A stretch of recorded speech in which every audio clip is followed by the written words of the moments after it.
Welcome back. Now, there are a number of settings for your account that you are going to want to be familiar with, and it is important for you to understand these settings before you begin to use Zoom on a repeated basis.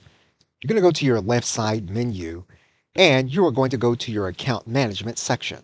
Now, there are a number of settings here under account management, but the most important element that you need to understand to do webinars and or meetings are your account settings. So you will want to click on your account settings. And this is basically the control center for your Zoom account. And you will see a number of controls across the top depending on the nature of your account. When you click on a particular tab, you're going to see each of the major sections of that tab here on the left side menu of the settings inside of your left side menu.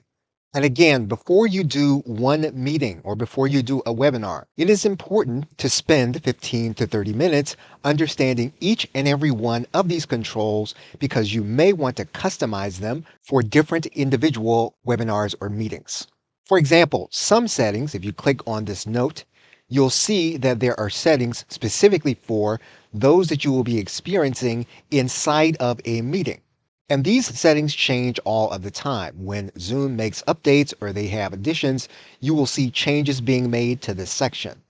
Those are basic settings for those that you experience inside of a meeting. You will also see that there are advanced settings. These you also want to be aware of. As an example, you may not want to have session branding.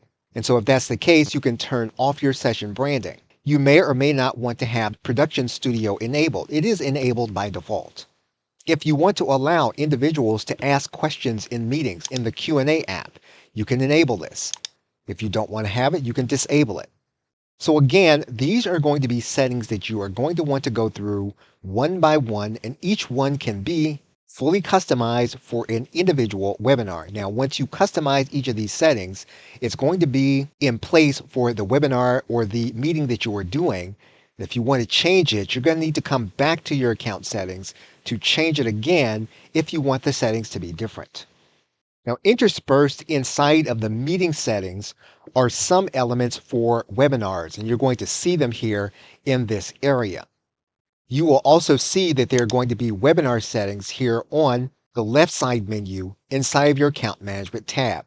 So if you are going to be doing webinars and you do have a webinar add-on, you will want to customize both classifications of settings. Now, it is beyond the scope of this course to cover each and every one of these elements. And so again, it's going to be important for you to spend the time at the very beginning of using Zoom to understand each of these elements in the context of what you are doing. Okay, so with that, thanks, and I will see you in another video.